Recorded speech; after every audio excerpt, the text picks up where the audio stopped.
Hey guys, welcome back to another tutorial. This week we are working on a 3-tier wedding cake with a floral hoop and a double barrel middle tier. This is my middle tier, which is a 7-inch round, and I've already stacked what would be my usual height of a single tier, 4 layers of cake and 3 layers of filling. But as we're making this taller, we need to add some more cake. Now, the more cake you add, the heavier it's going to be, and the more gravity is going to make your job a little bit more difficult. To stop this cake from collapsing and pushing all your filling out, we need to add some extra support. I'm placing in some bubble tea straws and cutting them to the same height as the cake.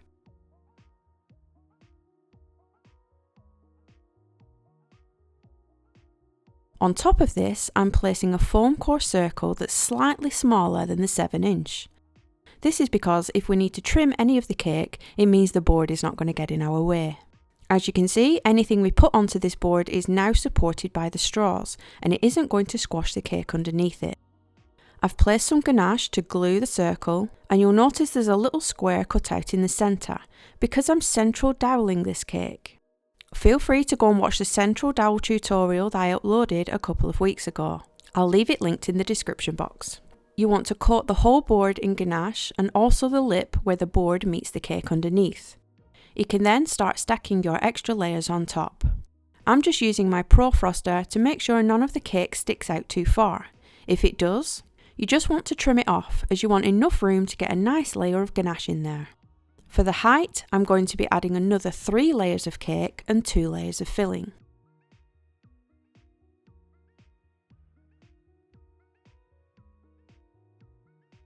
Then you want to take your ganache and really seal that gap in between the cakes. If you leave any air inside, this is where things can start getting stale or mouldy if you leave it for too long. You just want to make sure that there are no gaps at all for any air to stay in. Once that's done, you can give the whole cake a rough coating of ganache just to seal all the freshness in, and don't forget to check that nothing is sticking out too far with your Pro Froster. Leave this to set and it will make the second ganache application far easier because it will now be nice and sturdy.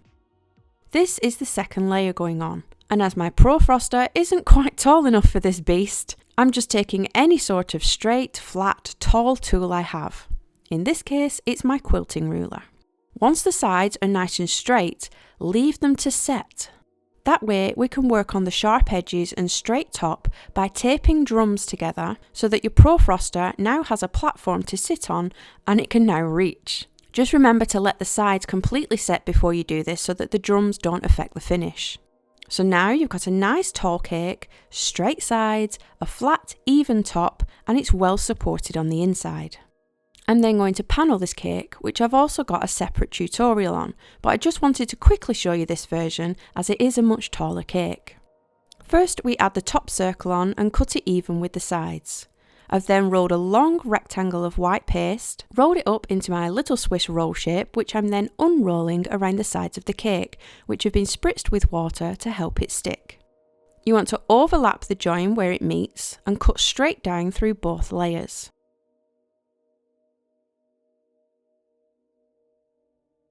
Then push those joins together, smoothing with your finger. It will look a little bit messy, but your acetate smoothers will come in handy for buffing this out. Once it's all on, go around the base, trimming off the excess. Again, the panelling tutorial goes into far deeper detail than I have here. You'll find it in the description box. But I just wanted to show you what it looked like on this beast of a tier.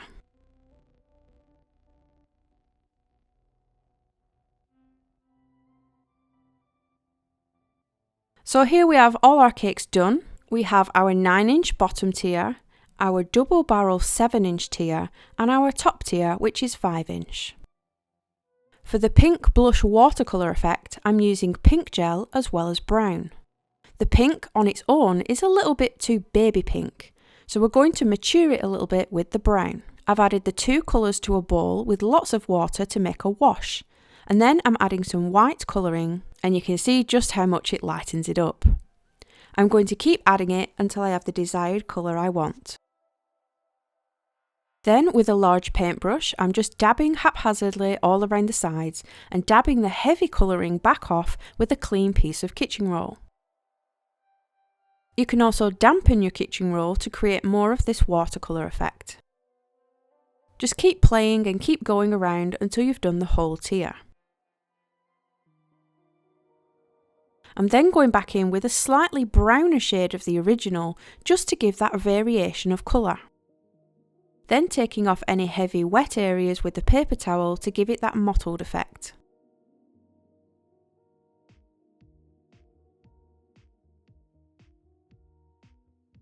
I've then done the same thing with my 5-inch tier on the top.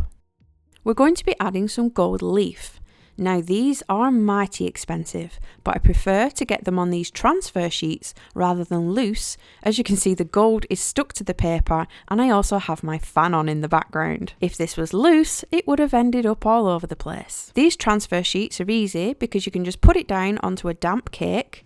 This one's been freshly painted, and then you can peel back the paper, which will leave the gold leaf behind.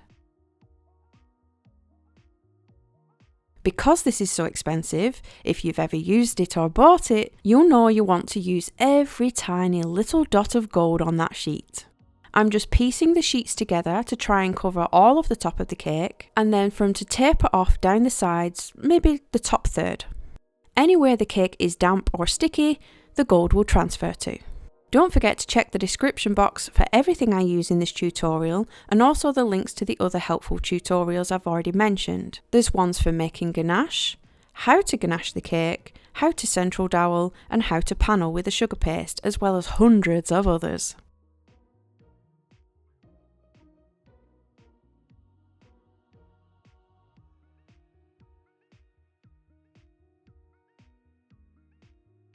So here is my central dowel ready to go. I've added some ganache to the board to stick my first cake down onto, and I'm just quickly allowing it to drop so it drops level. I'm then cutting all my dowels to the same height and placing them in a circular pattern ready to hold our double barrel 7-inch tier. Using ganache's glue, I'm lining up the stick with the hole in the bottom of my board and slowly threading this down, again getting your fingers out the way for letting it drop level. Then doweling the 7-inch tier, ready to sit the 5-inch cake on top.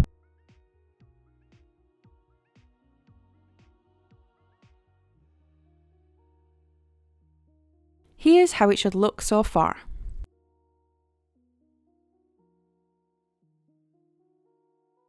Now as the bottom tier paint has dried, I'm brushing the base with piping gel to make it sticky again, to add more of our gold leaf. We're just going to mirror the effect on the top tier by having the organic shapes, but coming from the bottom this time.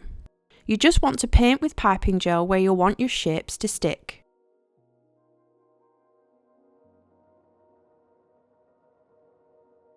Once that's done, we're going to cover the board. I'm just using white paste, and yes, I even have a tutorial on this entire method, which will help neaten up the base of your cake and not use too much sugar paste.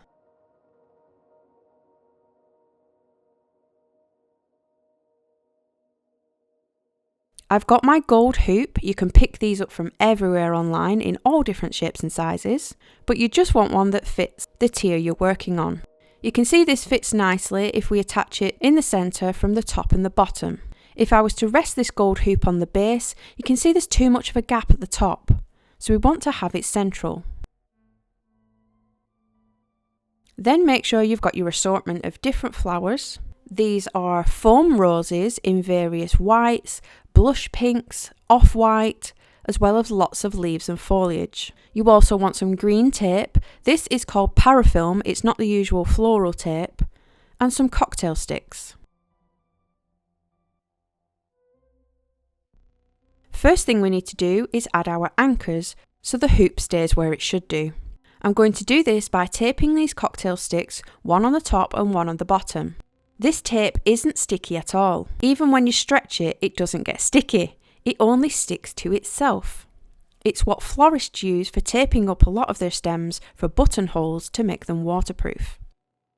I'm firstly twisting it around my cocktail stick, and then, as fiddly as this beginning part is, we're wrapping the tape around the hoop, around the stick, around the hoop, around the stick, until it's secured. Just keep wrapping it over and it will get more secure the more tape you use.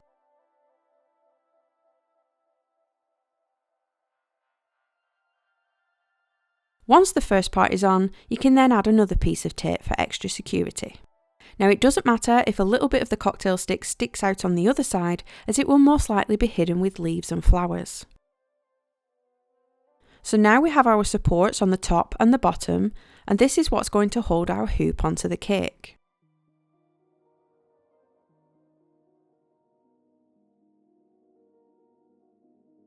I'm then just starting with some smaller leaves, holding them on the hoop and then taping the stems around, just adding more leaves as we go around the hoop.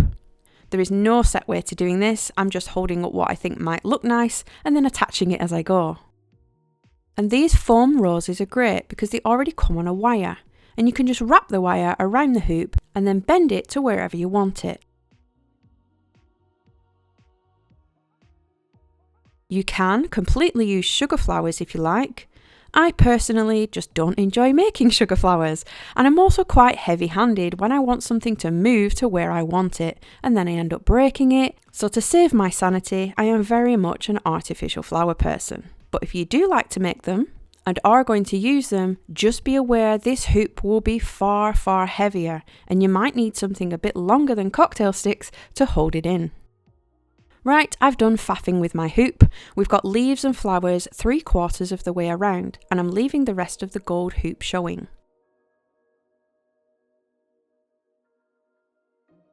I'm then holding it up to where I want to place it and pushing those cocktail sticks into the cake to hold it nice and steady. Now, it does look like it's a bit loose as I'm rocking it around a bit, but I can assure you it is not coming out. And we're done! This cake design was actually sent to me by the client, and the only changes we made were slightly different watercolour effects. We made the centre tier double barrelled, and I also used artificial flowers instead of sugar ones, so all the design credit goes to the Pink Cake Box on Facebook. Don't forget to check out the other tutorials which will help you make this cake completely from start to finish, including my vanilla cake recipe, and watch me deliver this in another tutorial dropping soon. Thanks guys, see you next week.